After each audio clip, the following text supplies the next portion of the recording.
है गाइस, कैसे आप सब लोग। आज हम फिर से इग्नू पीवाईक्यू जून 2025 का एक पार्ट और लेकर आए हैं और एग्जाम से पहले एक बड़ी ही मजेदार तैयारी क्यों ना हो जाए। तो चलिए बिना किसी देरी के स्टार्ट करते हैं। हमारा सबसे पहले जो क्वेश्चन रहने वाला है वो होगा ऑर्डिनरी डिफरेंशियल इक्वेशन का, और वो क्वेश्चन एक बार देख लो क्या है। Using the method of separation of variables.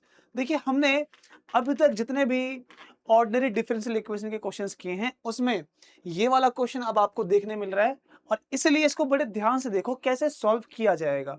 वैसे तो ये सबसे आसान पार्ट है, ठीक है। तो इसमें क्या कहता है कि using the method of separation of variables solve the differential equation. अब जो हमें डिफरेंशियल इक्वेशन दे रखी है उसको सॉल्व कैसे किया जाएगा। इसमें जो हम मेथड यूज करेंगे वो मेथड है सेपरेशन ऑफ वेरिएबल्स। नाम में ही इसका आंसर है, यानी कि जितने भी वेरिएबल हैं dy और dx वाले सबको अलग कर लेंगे। चलो स्टार्ट करते हैं। इक्वेशन जो हमें दे रखी है पहले वो यहां लिख लो। Now y plus 2 y dash plus x equals 0। सही बात है। अभी इन पॉइंट्स का क्या इस्तेमाल है मैं आपको सिखा दूंगा आगे, लेकिन आगे एक चीज और देखो। हम जानते हैं बहुत अच्छे से कि सर जो y डैश है उसको हम dy बाई dx लिख सकते हैं, है ना। लिख सकते हैं ना। तो इसी चीज को मैंने ये लिखा है इसलिए मैंने और लिख दिया बीच में, और ये हो गया x इक्वल्स 0। सही बात है। अच्छा, इसी तरह से नाउ y प्लस 2 dy का dy एज इट इज, और ये कौन सा पार्ट है इसी के आगे हम कर रहे हैं, तो एक ही चीज को हम थोड़ा सा अलग फॉर्म में लिख रहे हैं। इस x को वहां ले जाएंगे, ये हो जाएगा माइनस एक्स, और ये dx वहां आ जाएगा तो ये हो जाएगा माइनस एक्स dx। क्या यहाँ पर वेरिएबल सेपरेट हो गए, y की एक तरफ x की एक तरफ हो गए ना। अगर हो चुके हैं तो चलो अब इसको फटाफट से हम सॉल्व कर लेते हैं। हम दोनों तरफ करेंगे इंटीग्रेशन, ये और ये। अब इंटीग्रेट में क्या होता है कि भाई जो y है एक बार dy इसको इंटीग्रेट करेगा तो y dy का इंटीग्रेट करेगा y स्क्वायर बाई 2 आ जाएगा। फिर इस 2 को भी इंटीग्रेट करेंगे, ये हो जाएगा 2y। उसके बाद यहां पर इंटीग्रेट करेंगे तो x को इंटीग्रेट करेंगे dx के साथ, तो minus x square by 2 plus C, ये हमारे पास आ जाएगा। लेकिन अभी ये पूरा सॉल्व नहीं हुआ, हमें इस पार्ट में इस कांस्टेंट की वैल्यू निकालनी होती है। तो कैसे निकालेंगे एक बार उस पर ध्यान देना। अब हम उन पॉइंट्स को यूज करेंगे जो पॉइंट्स अपने को गिवन है, ठीक है। चलो करें उसको यूज। हमें कौन से पॉइंट्स गिवन है, देखो ये वाले, y की वैल्यू 2, x की इक्वल्स x की वैल्यू 0। ये जो प्रॉब्लम है इसको किस नाम से जानते हैं हम, इनिशियल वैल्यू प्रॉब्लम। हमें इनकी कंडीशंस ऑलरेडी दे दी गई हैं जिसके थ्रू हम इस c की वैल्यू निकाल सकते हैं। तो बिना किसी देरी के काम स्टार्ट करते हैं। अगर हम y की जगह 2 रखेंगे तो कितना आंसर आएगा, 2 स्क्वायर 4, 4 बाई 2 प्लस 2, y की जगह पे 2 अगेन, माइनस x की जगह पे 0, तो ये पूरा का पूरा 0 हो जाएगा। फटाफट बता दो ये कितना आएगा, 2 और ये 4, तो ये c की वैल्यू क्या यहाँ पर 6 आ गई है, बिल्कुल आ गई है। इस वैल्यू को जरा इसमें पुट कर दो, क्या बनेगा हमारे पास, इसको यहाँ लिख दो। Putting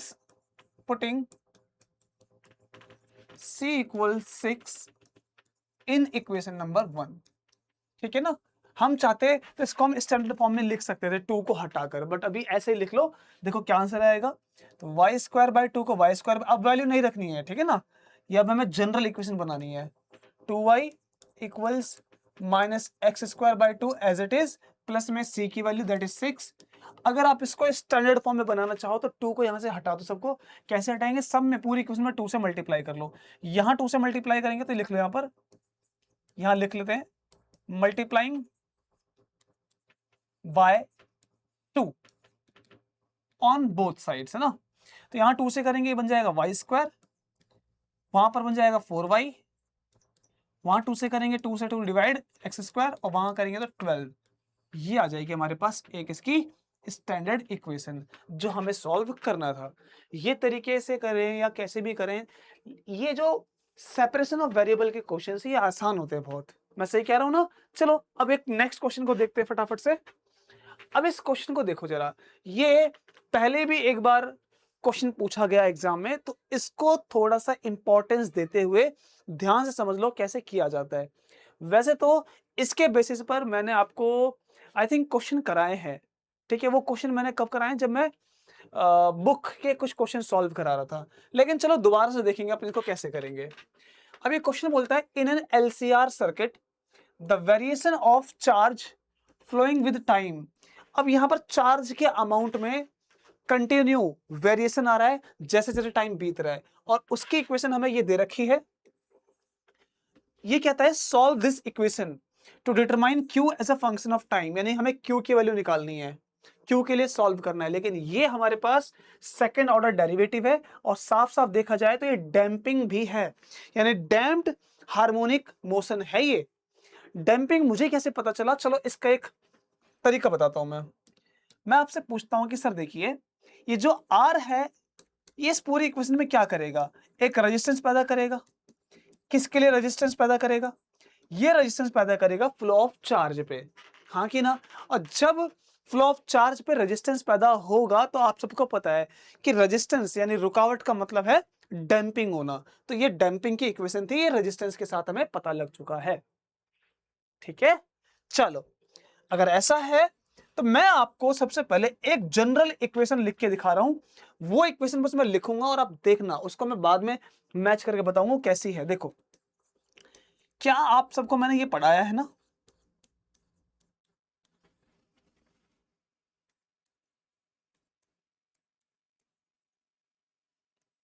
omega naught square x, और इसी ओमेगा को मैंने कभी आपको लिखा होगा यहां पर के बाय एम, ऐसा लिखवाया ना मैंने। चलिए इसका और इसका पैटर्न देखो लगभग सेम है ना। चलो बना भी लेते हैं लगभग, और इसको एग्जैक्ट बना लेते हैं। नाउ बनाएंगे तो ये जो L है इस पूरी इक्वेशन को L से डिवाइड कर दो, तो यहां बचेगा d2q by dt square plus L से डिवाइड करेंगे r बाय L हो जाएगा, और यहां पर क्या बचेगा dq बाय dt बचेगा।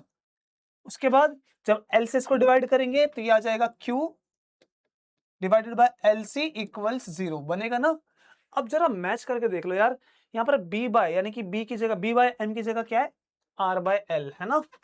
जरा अगर आप मैच करोगे सब b बाय m की जगह पर क्या है यहाँ पर r बाय l, और आपको ये भी बात पता है कि जो यहाँ गामा होता है एक फैक्टर होता है, डैम्पिंग का फैक्टर होता है, इसकी वैल्यू क्या होती है b बाय 2m, और अगर हम b बाय m की वैल्यू निकालें तो 2 गामा के इक्वल आ जाती है।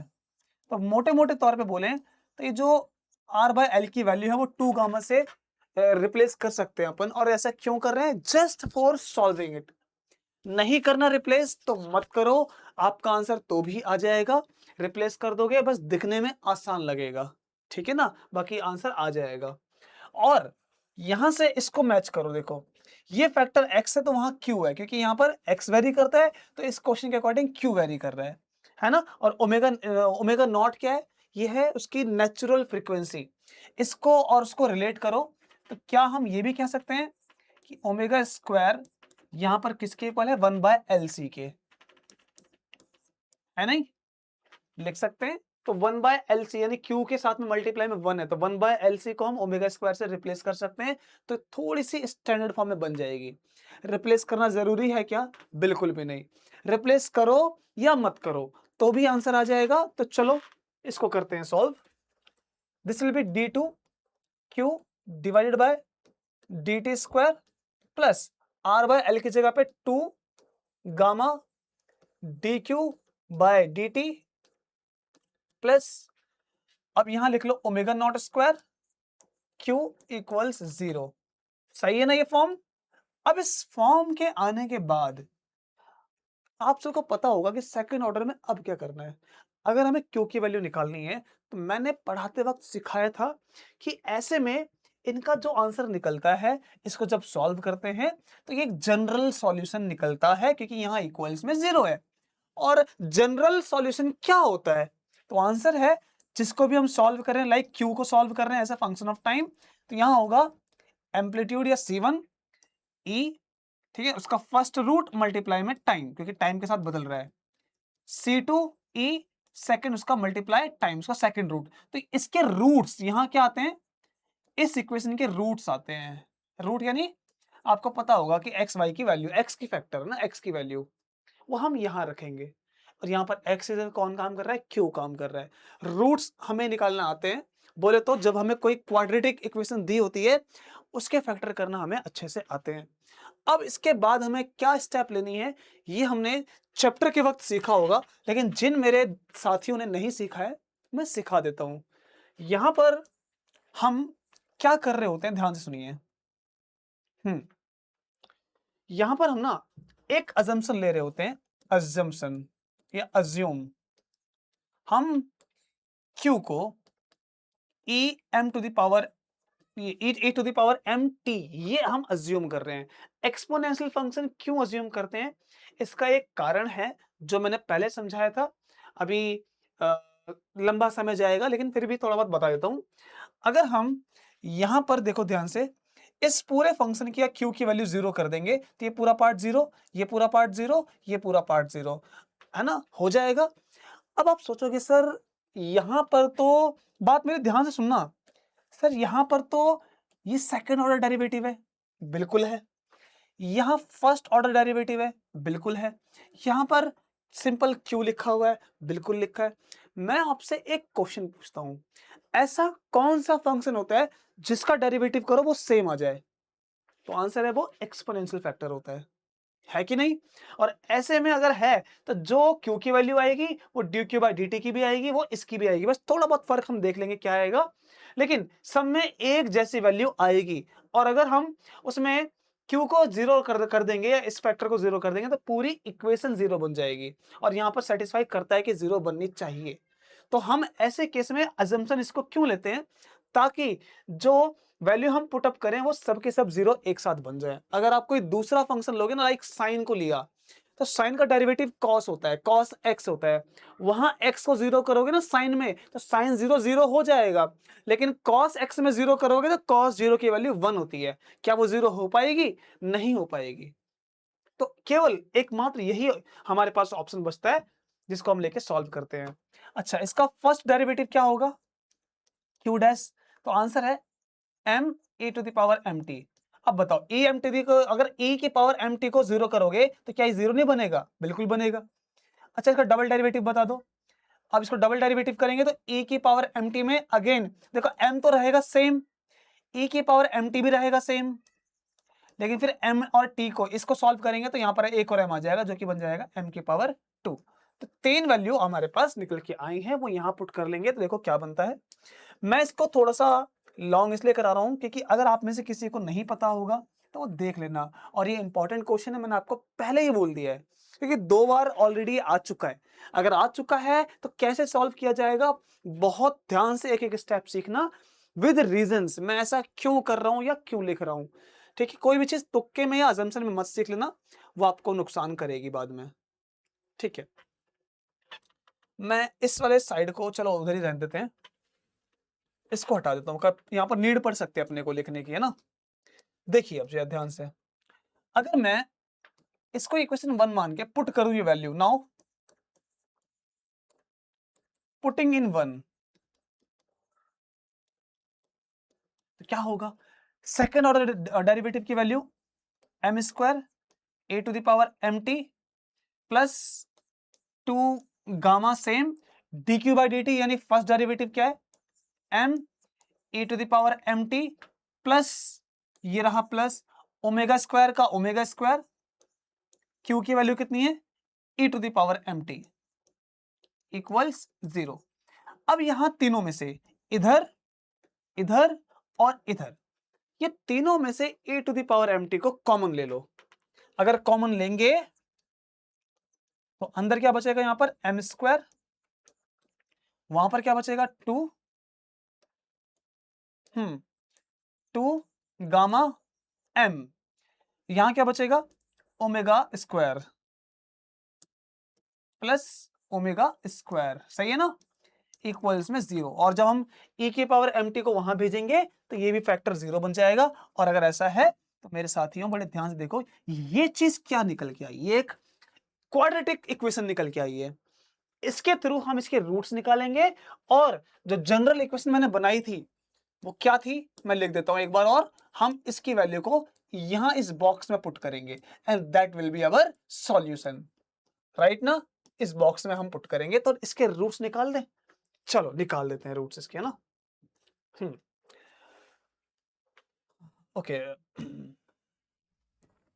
थोड़ा सा और स्पेस कर लेते क्रिएट।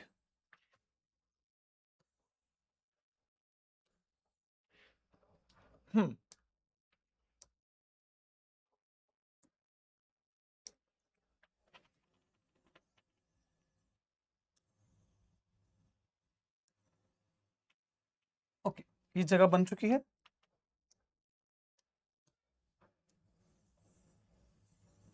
ठीक है, इतने में आपको सबको दिख जाएगा, राइट ना।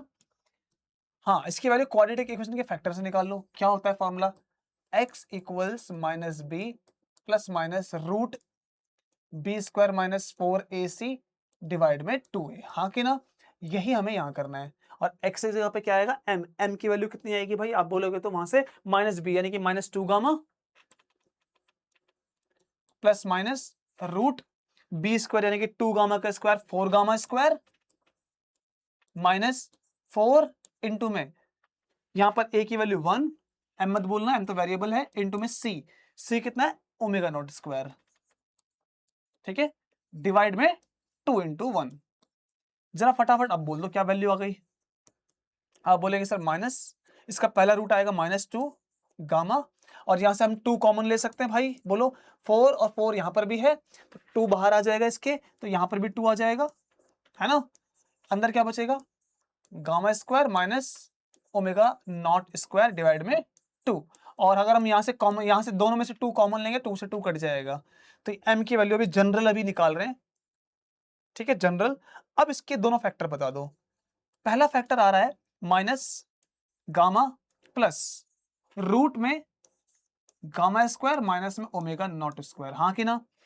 सेकेंड हमारे पास आ रहा है माइनस गामा माइनस में रूट गामा स्क्वायर माइनस में ओमेगा नॉट स्क्वायर, ये आ रहा है इसका दूसरा फैक्टर। और अब अपने को यहां रखना है नाउ रिक्वायर्ड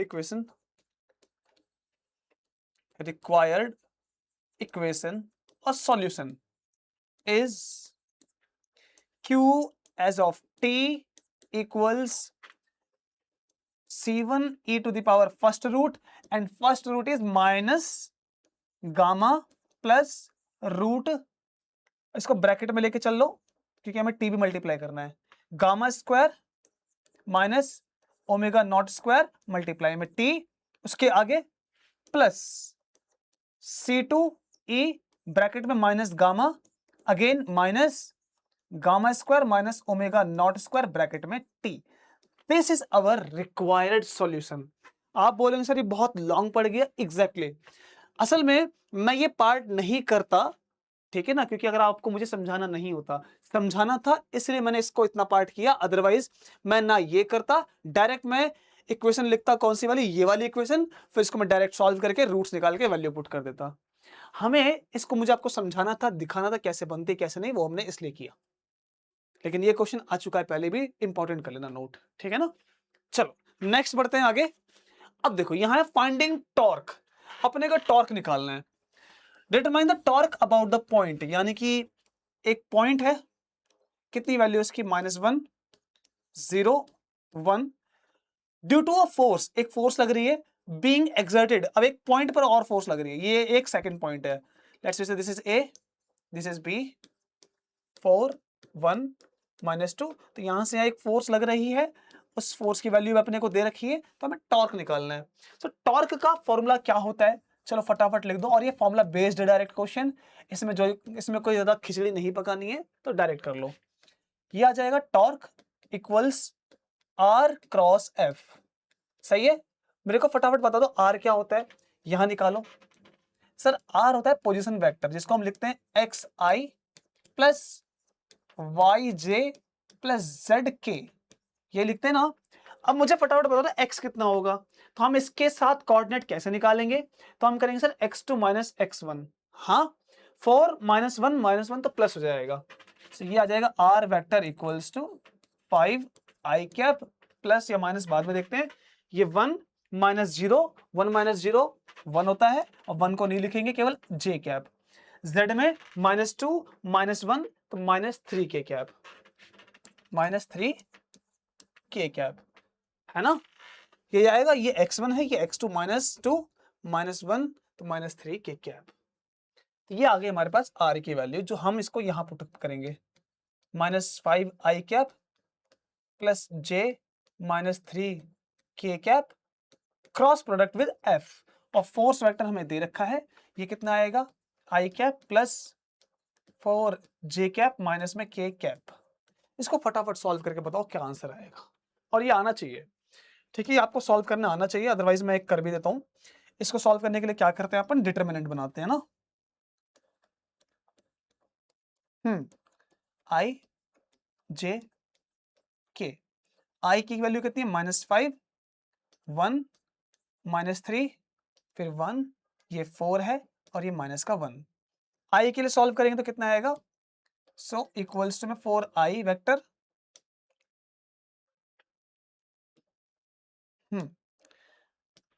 i वेक्टर के लिए क्या आएगा, इसको कवर कर लेंगे, 1 से मल्टीप्लाई करेंगे -1, फिर -3 4 12 तो +12 आ जाएगा, माइनस में j कैप, j के लिए करेंगे तो ये कैंसिल, माइनस माइनस प्लस हो जाएगा, 5 1 5 माइनस -3 और ये 1 हो जाएगा तो प्लस का 3 आ जाएगा, ये होगा।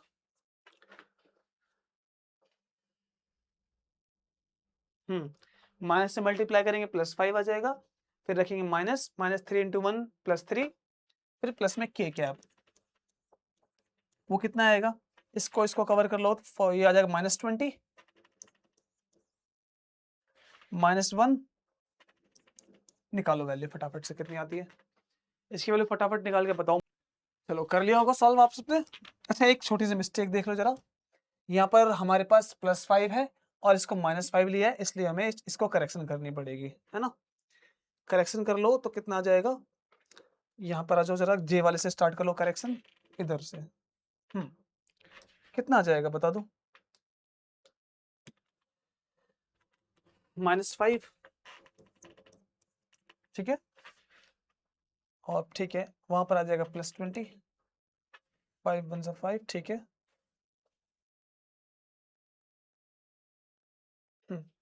कितना आंसर आया, 11 i कैप और ये -2 +2 +2 j कैप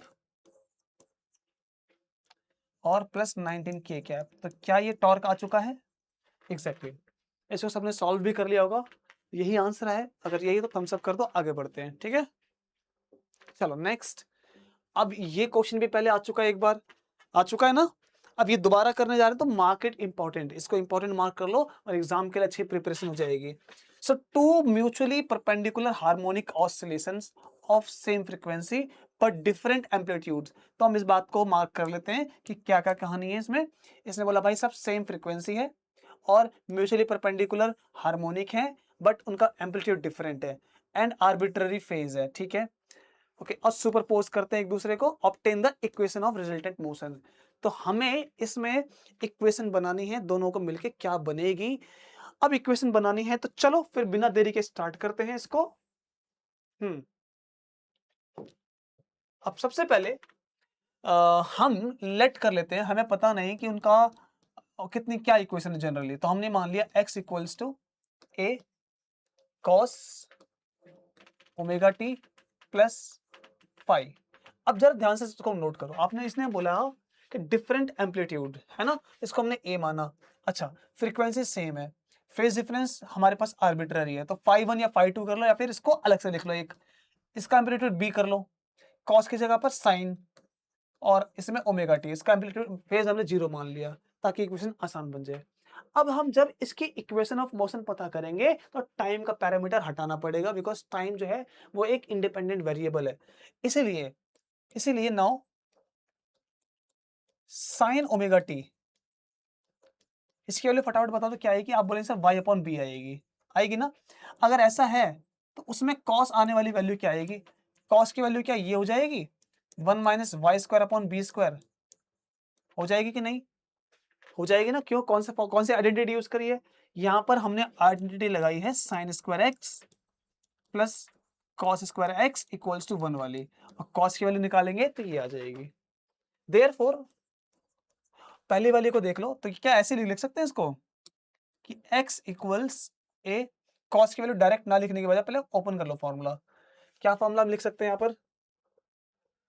देखो जैसे हमने लिखा कि x equal to a cos omega t plus five है ना, y equal to b sin omega t plus five. तो यहाँ पर हम इसको cos a cos b माइनस sin a sin b ये आइडेंटिटी लगाकर भी इसको सॉल्व कर सकते हैं, अदरवाइज sin a और cos b का फॉर्मूला भी लगा सकते हैं। तो वो क्या बन जाएगी? cos a है ना, और cos a cos b माइनस sin a sin b। Otherwise यहां पर आप इसको ऐसे भी कर सकते थे कि ऊपर साइन लेकर भी सॉल्व कर सकते थे, एक ही बात है। तो x अपॉन a, अच्छा cos ओमेगा टी की वैल्यू क्या आ जाएगी यहां से? ये आ जाएगी root 1 minus Y square upon B square. सही है। cos फाइव, अब cos फाइव तो हमें नहीं पता क्योंकि वो फाइव का फंक्शन है, टाइम तो है नहीं, तो उसको फाइव में रहने दो। माइनस में साइन ओमेगा टी, उसकी वैल्यू कितनी है? y upon b. यहां पर कितना है? Sine five. इसको ऐसे रहने दो। अब इसके बाद जो ये वैल्यू आ चुकी है, एक फंक्शन को एक तरफ ले आओ, फिर सबको हम हटा देंगे ताकि इसका स्क्वायर हट जाए।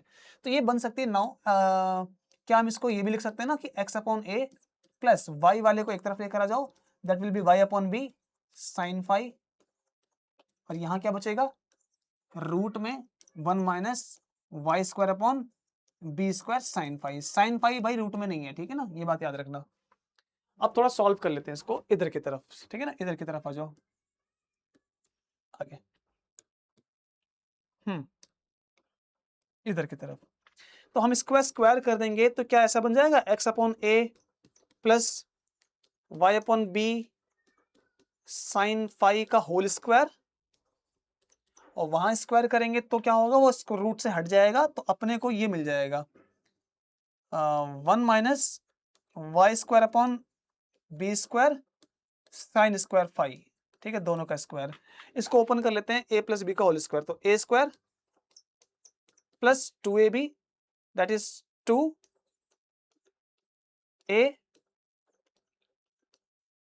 b plus B square that is Y square by B square sine square five.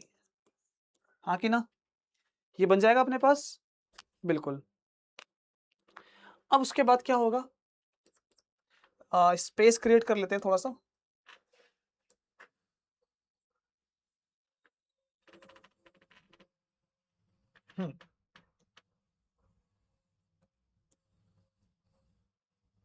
Okay, now से यहां पर क्या बचा हमारे पास? ये बचेगा, इसकी मल्टीप्लाई करने के अंदर, तो ये बचेगा sine square five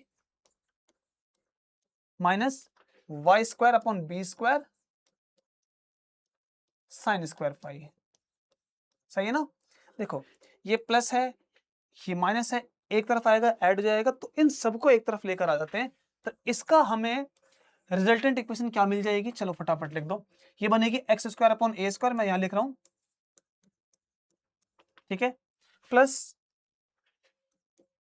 2xy upon A B, 2xy upon में ए बी, और यहां पर क्या? Sine five.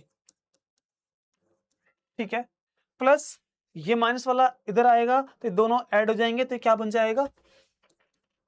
2y square upon B square sine square five. सही है बात? और ये वाला प्लस का साइन है, या इसको उधर ही रहने दो, ठीक है ना।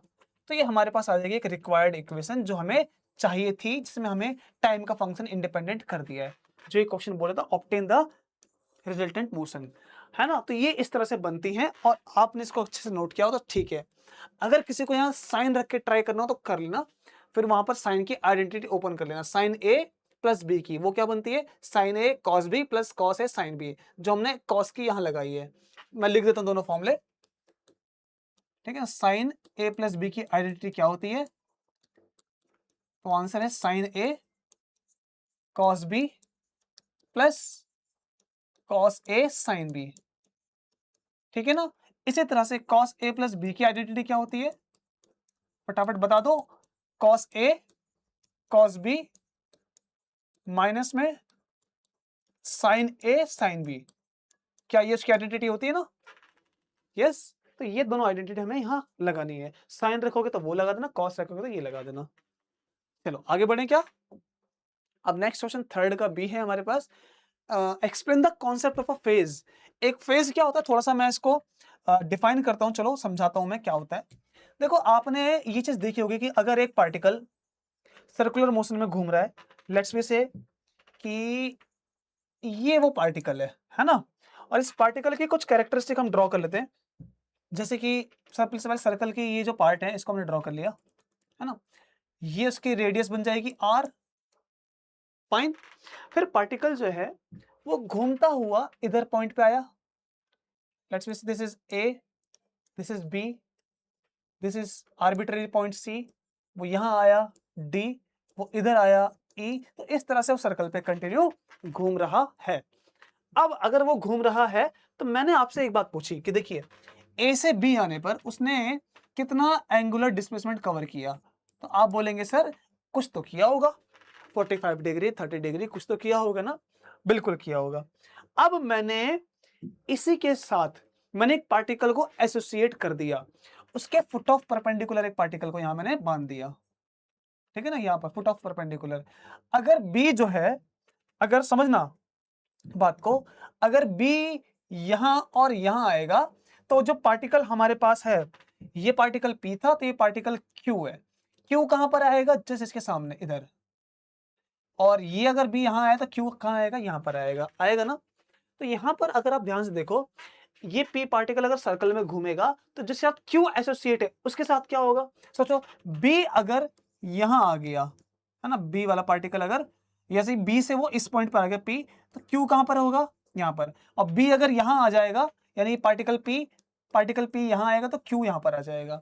तो बोले तो पी जो है सर्कुलर मोशन कर रहा है, क्यू उसके साथ फुट ऑफ परपेंडिकुलर पे वो यहां से इस तरह से मोशन कर रहा है टू एंड फ्रो। ये बनेगी उसकी मीन पोजीशन, और अपनी मीन पोजीशन के अप डाउन यानी कि एक मूवमेंट जो ये शो कर रहा है, ये कौन सी मूवमेंट है, तो आंसर है ये है ऑसिलेशन। क्या ये पार्टिकल ऑसिलेट कर रहा है, बिल्कुल कर रहा है। और ऐसे में ये क्या ऐसी वेव बनाएगा, बिल्कुल बनाएगा ऑसिलेट करते वक्त। तो हम अच्छे से जानते हैं कि जब कोई पार्टिकल ऑसिलेट करता है तो उसकी कॉरेस्पॉन्डिंग ऐसी एक वेव बनती है ना, बिल्कुल बनती है वेव। तो मैं आपसे एक सवाल पूछता हूं, अगर मैं बोलूं कि एंगल जो है 45 डिग्री है या एंगल जो है 90 डिग्री है, कितना एंगल है 90 डिग्री का, तो 90 डिग्री के एंगल पर क्यू कहां होगा, एंगल 90 डिग्री तो क्यू कहां पर होगा, इसी पॉइंट पर। चलो ठीक है। और एंगल 180 है तो क्यू कहां पर होगा, एंगल 180 ये, तो क्यू कहां पर होगा, जस्ट मिड में होगा, नहीं होगा। तो एक बात सोचो, मैं सीधे चलते हुए पार्टिकल की लोकेशन को एंगल से बता रहा हूं, हां कि ना। अगर मैं एंगल 270 बोलूंगा तो 270 यहां, तो क्यू कहां होगा, बॉटम पर होगा, वो नीचे आ जाएगा। तो अगर सीधे चलते हुए पार्टिकल की जो लोकेशन है मैं इस एंगल से बता रहा हूं, इस एंगल को सीधे चलते हुए पार्टिकल के लिए अपन फेज कहते हैं, ओके ना, फेज कहते हैं। अब देखो, जब मैं इसका 45 डिग्री बताता हूं तो क्या मुझे क्यू की लोकेशन नहीं मिलती है, बिल्कुल सर मिल जाती है। क्या मुझे इसका मोशन पता नहीं चलता कि कहां जा रहा है, सर हाँ ये ऊपर जा रहा है, 60 डिग्री होगा तो वो और ऊपर जा रहा है, 90 पे वहां यहां, 90 से ज्यादा होगा 120 तो वो नीचे आ रहा है, 150 वो और नीचे आ रहा है, 180 वो मेन पोजीशन पर आ गया, 180 से ज्यादा करेंगे लेट्स से 210 तो वो इधर आ जाएगा, यानी कि वो नीचे की तरफ आ रहा है अब, है ना। तो फेज को बताने से, ये जो एंगल है इसको बताने से, ये जो क्यू की लोकेशन है इसकी हमें एग्जैक्ट डिस्प्लेसमेंट भी पता लग जाती है और इसके डायरेक्शन ऑफ मोशन भी पता लग जाती है। बोले तो क्यू का स्टेट ऑफ मोशन पता लग जाता है, इसलिए इसको हम डेफिनेशन के तौर पे उतार देते हैं। फेज क्या है तो यहां लिख लो, फेज है एंगुलर मेजरमेंट, एंगुलर मेजरमेंट या आर्ग्यूमेंट भी बोलते हैं इसे, angular measurement of oscillating particle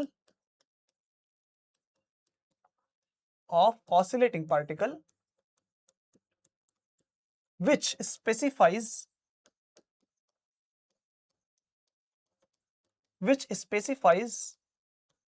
the state of motion state of motion, state of motion माना है, स्टेट ऑफ मोशन का मतलब इसकी पोजीशन और डायरेक्शन ऑफ मोशन, है ना, ये दोनों पर state of motion which specify the state of motion of oscillating particle. सही बात है कि नहीं है, बोलो। बिल्कुल। क्या ये डेफिनेशन आप सबको क्लियर है? प्लीज बताना जरूर, कोई कंफ्यूजन लगे तो भी। अब अगर ये डेफिनेशन हो चुकी है इसका फर्स्ट पार्ट, सेकंड पे आ जाते हैं। So that the phase difference between two position defined by x1 and x2, और हमें इसका फेज डिफरेंस ये प्रूव करना है। कर लेंगे अपन। एक इक्वेशन में मैं पूछता हूं, एक जब इक्वेशन लिखते हैं y equals to a sine omega T plus phi, तो ये जो पूरा ये वाला फंक्शन होता है इसको हम फेज तो बोलते हैं, इसी को हम फेज बोलते हैं, ठीक है ना। ये इसका इनिशियल फेज होता है, ये भी उसके साथ में एंगल कवर्ड है, तो ये पूरा का पूरा एक फेज कहलाता है। तो ऐसे में अगर ये पूरा का पूरा फेज होता है तो सेकंड पार्ट में करने जा रहा हूं। देखो, सेकंड पार्ट के लिए मैं ये कहूंगा, लेट दो है हमारे पास, तो पहले x1 के लिए मैंने इसके लिए लिखा फाई वन इक्वल्स टू में देखो ध्यान से एक चीज और, यहां इसने कहा ऑफ इंस्टेंट ऑफ टाइम, ये हमेशा एक इंस्टेंट यानी किसी टाइम पर इसने बोला ये बात, राइट ना, फॉर फिक्स्ड टी, ये टाइम फिक्स भी है, ठीक है ना, टाइम फिक्स है। चलो अगर टाइम फिक्स है तो इसकी एंगुलर वेलोसिटी भी फिक्स होगी, तो इसके लिए हम इसको ऐसे लिख सकते हैं, अपन लिख सकते हैं ओमेगा टी माइनस के, पोजिशन अलग है बस x1, ठीक है ना। नेक्स्ट पार्टिकल होगा फाई टू, उसका एंगल होगा ओमेगा टी, हम प्लस भी लिख सकते हैं, यहां प्लस भी लिख सकते हैं, माइनस भी लिख सकते हैं। ये माइनस क्या बताता है, तो मैंने इसको भी बताया हुआ है आपको, ये माइनस बता रहा है कि अगर देखो ओमेगा टी और ये वाला जो हमारे पास फंक्शन, ये जो फेज है ना, इनिशियल फेज, इन दोनों में अगर साइन ऑपोजिट है तो वेव पॉजिटिव एक्स डायरेक्शन में जा रही है, और अगर इन दोनों का साइन सेम है, माइनस माइनस या प्लस प्लस, तो वो नेगेटिव में जा रही है, नेगेटिव एक्स डायरेक्शन में, या फिर यहां पर डिपेंड करता है कि वो एक्स है कि वाई है, तो वाई में जा रही होगी। अच्छा, ओमेगा टी माइनस के एक्स टू, ठीक है ना। अब इनका डिफरेंस कर लो, यहां पर करते हैं। So del phi nothing but phi one minus में फाई टू, या phi two minus phi one भी लिख सकते हो, चलेगा, ठीक है ना। या क्या आएगा सर, इसको डिफरेंस करेंगे तो देखो यहां माइनस अगर दोनों को करते हैं तो ये वाली इक्वेशन माइनस हो जाएगी और ये प्लस हो जाएगी, हाँ कि ना। ओमेगा टी से ओमेगा टी कैंसिल हो जाएगा और हमारे पास क्या बचेगा, माइनस के एक्स वन प्लस के एक्स टू, क्योंकि माइनस का प्लस हो जाएगा। ऐसे में हम माइनस के को कॉमन ले लेते हैं, अंदर क्या बचेगा एक्स वन माइनस में एक्स टू, क्योंकि यहाँ हमने माइनस कॉमन लिया तो यहाँ माइनस नहीं था। अब जरा चेक कर लो, अगर माइनस कॉमन लेंगे मल्टीप्लाई करेंगे माइनस और ये वाला प्लस हो जाएगा, वही बात है ना। के की वैल्यू कितनी होती है, 2 पाई बाय लैम्डा, और अंदर क्या बचेगा x1 माइनस x2। क्या ये वही आ चुका है सब कुछ जो हमें प्रूव करना था? देखो ध्यान से, आ चुका है ना। बस जो हमने डेल फाई लिया इसकी एब्सोल्यूट वैल्यू लिख दोगे ना माइनस हटाकर, तो ये वही आ जाएगा। सो आपको एक लाइन और लिखनी है, फॉर इट्स एब्सोल्यूट वैल्यू, यहां लिख देता हूं मैं, इट्स एब्सोल्यूट यानी कि मोड की वैल्यू, यानी कि केवल हमें नंबर चाहिए, absolute, absolute value is del phi equals 2 pi by lambda x1 minus x2। ये देखो, ये हमारे पास यही प्रूव करना था हमें, इनका फेज डिफरेंस। क्या ये दोनों बात क्लियर है? चलो नेक्स्ट क्वेश्चन के आगे तरफ बढ़ते हैं। ये है relaxation time of a dam. अब ये भी रिपीट हो चुका है, तो जून 2025 में ये भी रिपीट हो चुका है। तो जो रिपीटेड क्वेश्चन है उनको ध्यान से देख लो, जितने भी पीवाई क्यू किए ना हमने, वो आपको जरूर हेल्प करेंगे एग्जाम के लिए। इसने बोला what do you understand by the relaxation time of a damped harmonic oscillator, ये पढ़ाया हुआ है। अब रिलैक्सेशन पीरियड क्या होता है, हम सब जानते हैं भाई साहब एक बात, कि अगर एक पेंडुलम को हम पानी में या शहद में छोड़ देंगे तो ऐसे पूरी जाएगी वैल्यू, जब वापस आएगा इसकी वैल्यू फिर कम होती जाएगी, वैल्यू कम होती जाएगी और आके एक जगह पर रुक जाएगा, यही तो होगा ना। लेकिन हमने जब इसको डिफाइन करना होता है तो हम क्या बोलते हैं भाई, हम लिखते हैं सर देखिए, एक खास वर्ड है इसके अंदर, relaxation time for a damped harmonic oscillator.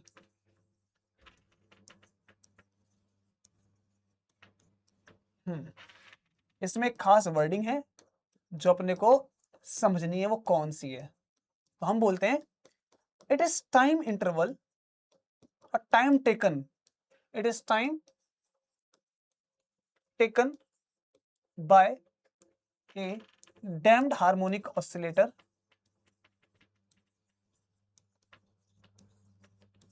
Damped harmonic oscillator.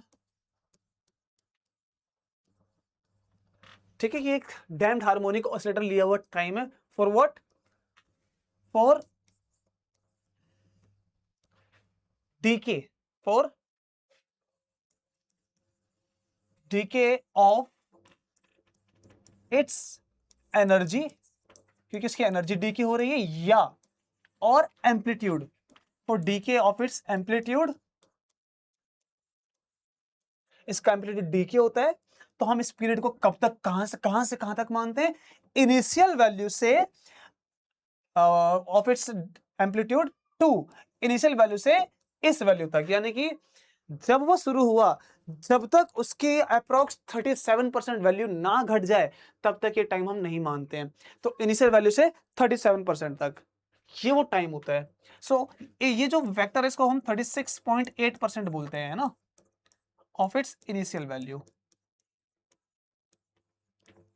तो ये होता है रिलैक्सेशन टाइम, जब इसकी वैल्यू इतनी घट जाती है, किसकी वैल्यू, एम्पलीट्यूड की, या फिर उसकी एनर्जी घट जाती है इतनी।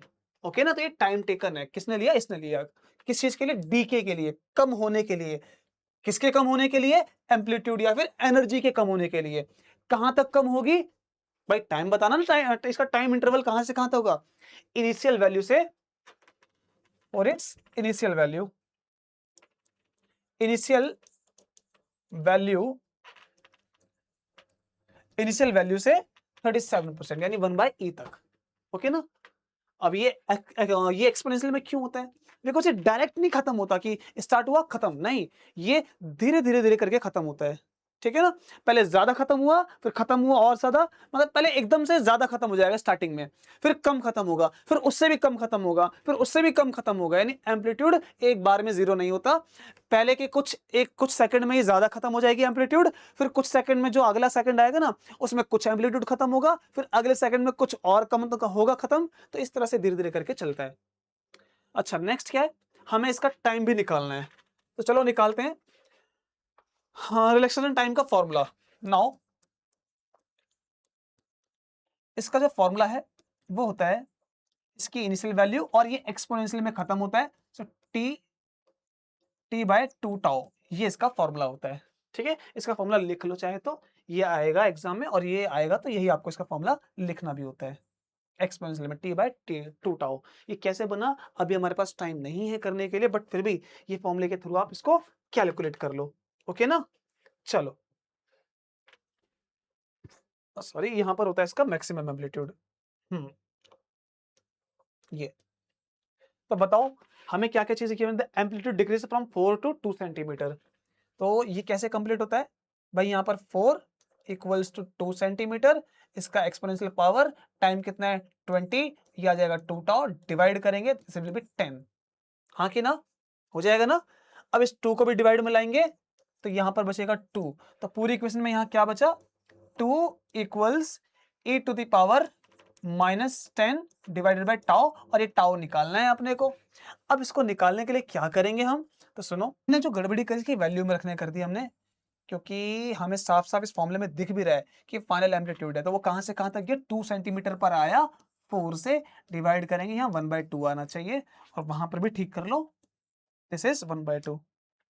ओके ना, पता है मुझे श्योरिटी कैसे हुई कि फॉर्मूला ठीक है, क्योंकि फाइनली जो फाइनल वैल्यू आती है वही तो कम होगी ना, स्टार्टिंग वाली तो मैक्सिमम रहेगी, तो ये रहेगी 50, और ये वैल्यू कम होती रहेगी, 50 डिवाइड में 10, 50 डिवाइडेड में जो भी नंबर आएगा, ठीक है, 20 30, तो ये वैल्यू कम होती रहेगी धीरे धीरे। अब इसको हम रिवर्स कर लेंगे तो ये बन जाएगा 2, और उसकी पावर हो जाएगी प्लस। ठीक है, अब एक्सपोनेंशियल से हटाने के लिए इसका लॉग करते हैं। सो अगर इसका हम लॉग करेंगे तो कितना आएगा, 10 अपॉन में टाउ, ई हट जाएगा, और टाउ की वैल्यू निकालो कितनी आ जाएगी, this will B relaxation period हो जाएगा 10 डिवाइड में जो भी इसकी वैल्यू आएगी लॉग टाउ की। ठीक है ना, ये इसकी वैल्यू लगभग 0.69 के आसपास होती है, तो 9 पॉइंट करके इसका आंसर आएगा। बट फिर भी जब तक इसकी वैल्यू कंफर्म नहीं है, इसको रहने दो, इतने में ही छोड़ दो। अगर एग्जाम में लॉग नेचुरल की वैल्यू दे रखी है तब ठीक है, अदरवाइज ये आपका यहाँ तक ठीक है ना। चलो आगे बढ़ जाए थोड़ा सा। अब ये क्वेश्चन देखो, ये मैंने ऑलरेडी एक प्रॉब्लम में ऑलरेडी मैंने ये ध्यान से कराया हुआ है, तो ये भी देख लो, ये भी आ रखा है। ये आप सब करो प्लीज सॉल्व, ठीक है, ये आसान क्वेश्चन है।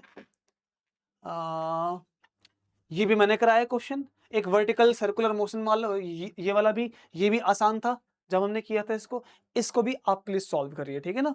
अदरवाइज जिसको नहीं आ रहा वो पहले के जो PYQ है उसमें आपको मिल जाएगा लगभग अराउंड 2024 वाले में, ठीक है ना। क्वेश्चन को देखें ध्यान से एक बार।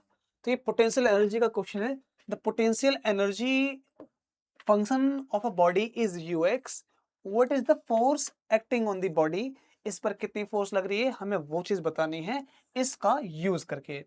फिर अपने को बताना है इसकी कुछ कंडीशन जो कि स्टेबल के लिए, अनस्टेबल के लिए और न्यूट्रल इक्विलिब्रियम के लिए। ये कुछ नया क्वेश्चन होने जा रहा है, बहुत ध्यान से देखना, समझना कि कैसे किया गया, क्योंकि मैं जब न्यूमेरिकल या कोई क्वेश्चन कराऊंगा तो कॉन्सेप्ट भी बताऊंगा। देख लो एक बार, है ना। तो अगर हमें इस U से फोर्स निकालनी है तो एक रिलेशन होता है, वो रिलेशन देखिए कैसा। हमें पता है कि एनर्जी का जो फॉर्मूला है फोर्स एक्सटर्नल डॉट dx होता है ना। और अब यहां थोड़ी सी एक बात समझो, एक स्प्रिंग को अगर मैं एक एक्सटर्नल फोर्स लगाऊं तो इसको ऐसे तान दिया, इसकी डिस्प्लेसमेंट x हो गई। अब ऐसे में इसमें एक रिस्टोरिंग फोर्स पैदा होगी जो इसको सेंटर की तरफ खींचेगी, दैट इज स्प्रिंग फोर्स, जो किसके इक्वल होगी, will be equal and opposite to external force. क्या ऐसा होगा? और अगर हम फोर्स की वैल्यू निकालेंगे तो मुझे यार फटाफट बता दो सारे लोग भाई कि फोर्स की वैल्यू क्या आ जाएगी। आप बोलेंगे सर माइनस du यानी कि work done divided by dx। हम जब वर्क डन निकालते हैं फोर्स से इंटीग्रेट करते हैं, फोर्स निकालेंगे वर्क डन से तो डिफरेंशिएट करेंगे।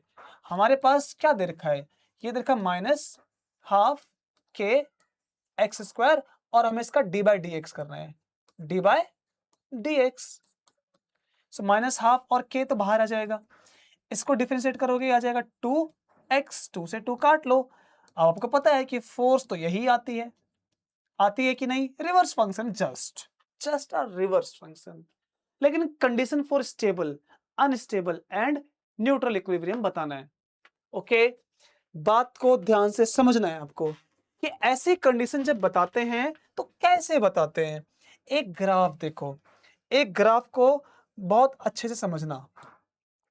ये एक ऐसे पहाड़ की चोटी है, ठीक है ना। एक और ये, इसमें हम पहाड़ में एक ऐसे उतर रहे हैं, चढ़ेंगे फिर उतरेंगे ना। ये नीचे ग्राउंड है, यहाँ पर ये पहाड़ की सरफेस है। अब एक चीज, जब हम इसके यहां पर इस पोर्शन पे खड़े हैं तो हम क्या बोलते हैं कि सर आराम से खड़े हुए हैं, यहां पर लेफ्ट जाएंगे राइट जाएंगे, लेफ्ट जाओ चाहे राइट जाओ, दोनों ही केस में आप गिर सकते हो, हाँ कि ना। तो जहां पर हम मैक्सिमम इसके टॉप पोजीशन पर खड़े हैं, टॉप पोजीशन क्या बताती है, सर कुछ तो है जो स्टेबल जैसा लग रहा है कि नहीं। इस पोजीशन पर इस पर्सन को क्या फील होगा, एक फ्लैट सरफेस फील होगी। और अगर वो पर्सन यहां खड़ा हो जाए इसके बॉटम वाले पार्ट पे तो भी इसको ऐसा ही फील होगा, स्टेबल ऐसे खड़ा है शांति से। वो लेफ्ट जाएगा नीचे आ जाएगा, राइट जाएगा वो गिर जाएगा, है कि नहीं। जब लेफ्ट जाएगा तो भी गिर जाएगा। कैसे गिरेगा, देखो फोर्स कहां लगेगी, अगर वो लेफ्ट जाता है तो माइनस आ जाएगा और वो प्लस बन जाएगा, माइनस माइनस प्लस, यानी कि उसकी फोर्स राइट साइड लगेगी। देखो अगर भाई साहब ने लेफ्ट की तरफ गया, ये यहां से ऊपर की तरफ, है ना, तो क्या होगा, ग्रेविटी इस महान इंसान को वापस से कहां खींच लेगी, सेंटर की तरफ। क्यों, क्योंकि लेफ्ट गया है तो माइनस माइनस प्लस, तो टुवर्ड सेंटर। और अगर राइट जाएगा तो यहां प्लस का प्लस, ये माइनस, यानी कि इसको टुवर्ड लेफ्ट। तो राइट साइड के लिए हमेशा कौन सा साइन आता है, राइट साइड जाएगा तो पॉजिटिव आएगी, लेफ्ट साइड की फोर्स लगेगी तो नेगेटिव आएगी। ऐसे तो कुछ होगा ना। चलो वो बात की बात है। अब हमें डिफरेंशिएशन के रूल से पता है अच्छे से कि सर जो पोजीशन टॉप की होती है उसमें जो फर्स्ट डेरिवेटिव होता है वो किसके इक्वल होता है, जीरो के। बॉटम पे जो होती है उसमें भी फर्स्ट डेरिवेटिव किसके इक्वल होता है? 0 के। हमने कहा बहुत सही है। तो अगर इसका फर्स्ट डेरिवेटिव 0 के इक्वल है, यहां पर भी 0 के इक्वल है, तो हम कह सकते हैं कि सर वो एक ऐसी सरफेस है जो टॉप और बॉटम की सरफेस को बताता है, लेकिन बस ये मैक्सिमम और मिनिमम की वैल्यू को देता है। अब अपने को पता करना है कि सर उसकी आंखें बंद है, अपने को पता करना है कि लेफ्ट में या राइट में जाने से क्या होगा। टॉप पर है, राइट पर जाएगा तो सीधा नीचे गिर जाएगा, है ना। यहां पर देखो, यहां लेफ्ट पे जाएगा, राइट में आ जाएगा, और जब ऊपर चढ़ेगा तो इसको कुछ फील होगा कि हाँ ये कहीं पर चढ़ाई कर रहा है, और यहां पर ये नेगेटिव साइड पर जा रहा है। तो ध्यान से मेरी बात सुनो, एक ऐसा भी पार्ट आता है जहां पर इस इंसान को यह पता लग जाए कि वो किस पार्ट से नीचे की तरफ आएगा, किस पार्ट से ऊपर की तरफ आएगा। उसके लिए हम करते हैं सेकंड ऑर्डर डेरिवेटिव, है ना। इसकी कंडीशन को डिफाइन कर रहा हूं मैं यहां लिख देता हूं।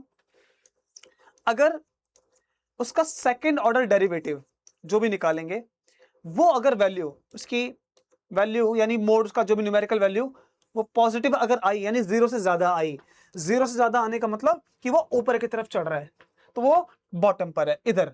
और ये पोजीशन कौन सी है इसकी? इक्विलिब्रियम पर, है ना। क्योंकि यहां पर ही रहेगा तो यहां से पता चल रहा है कि ग्राफ कैसा है, इक्विलिब्रियम, क्योंकि ये यहां से पॉजिटिव की तरफ आगे बढ़ रहा है, ये ऊपर की तरफ चढ़ाई कर रहा है ना, ये वाली वैल्यू। नेक्स्ट, अगर इसका यही डिफरेंशिएशन नेगेटिव आया तो इसका क्या मतलब है कि सर वो नीचे की तरफ उतर रहा है। नेगेटिव मतलब वो कहां जा रहा है? नीचे की तरफ उतर रहा है, और यहां से ये ऊपर की तरफ चढ़ रहा है। अब आप एक बात देखो, अगर ये डिफरेंशिएशन 0 आया, डी2u बाय डी एक्स स्क्वायर 0 आ गया, इसका मतलब ये एक ऐसी पोजीशन पर है जो सरफेस पूरी फ्लैट है ना। वो लेफ्ट जाएगा या राइट जाएगा तो उसको कोई दिक्कत नहीं आएगी, लेकिन यहां पर अगर ये ऊपर की तरफ चढ़ा, है ना, तो इसको क्या लगेगा कि सर ये पॉजिटिव फंक्शन में जा रहा है, यानी हाइट पे चढ़ रहा है, इसको नीचे गिरने का खतरा। और यहां पर रहेगा तो ये यहां रहेगा तो ये नीचे की तरफ गिरेगा, ऊपर नहीं आ सकता ग्रेविटी के रूल के अकॉर्डिंग। चलो बात की बात है, लेकिन कोई भी चीज जो राइट साइड में जा रही हो, है ना, कहां से कहां देखो जरा ध्यान से, यहां पर एक फंक्शन पता चलता है कि सर देखिए ये इंसान लेफ्ट से राइट की तरफ जाएगा, लेफ्ट से राइट की तरफ, तो यहां पर इसका ग्राफ पॉजिटिव बनेगा, और यहां पर क्या हो रहा है? नीचे की तरफ जाएगा, या कोई भी कहो राइट से लेफ्ट, तो वहां पर उसका ग्राफ नेगेटिव बनेगा। ओके ना। लेकिन अगर ये 0 आ गया, इसका ये मतलब कि अगर इंसान को धक्का दे दो तो ना तो वो नीचे जा रहा है ना तो वो ऊपर जा रहा है, वो एक फ्लैट सरफेस पे ही कहीं ना कहीं रहेगा, और जहां पर भी रहेगा उसकी पोजीशन कैसी रहेगी? न्यूट्रल इक्विलिब्रियम, वो वहीं पर शांत रहेगा। फॉर एग्जांपल, इस मार्कर को अगर मैं यहां से धक्का दे दूं एक फ्लैट सरफेस पे, तो जहां भी जाएगा वो वहीं पर रुक जाएगा। लेकिन इस वाले केस में ये गिरता जाएगा, और इस वाले केस में अगर चढ़ाओगे तो नीचे गिरने का चांस रहेगा, बट ये फिर भी ऊपर की तरफ चल रहा है। तो न्यूट्रल इक्विलिब्रियम के लिए ये वाली कंडीशन रहेगी, आपको एग्जाम में लिखना है। स्टेबल और अनस्टेबल के लिए ये वाली, ये स्टेबल के लिए हम ये लिख सकते हैं, अनस्टेबल के लिए ये वाली लिख सकते हैं, जब उसका ग्राफ नेगेटिव होगा। थोड़ा सा ये कंफ्यूजिंग पार्ट होता है, कोई बात नहीं, इसको दोबारा से समझना होगा तो डिटेल में समझाऊंगा, जब आपको इसको ध्यान से समझना होगा। अभी एग्जाम के लिए इसको लिख लो, stable, unstable and neutral equilibrium. Okay ना, इसको ध्यान से लिख लेना। तो अभी तक हमारे ये पार्ट कंप्लीट होते हैं, इनकी प्रैक्टिस करो, फिर हम आगे चलते हैं, ठीक है।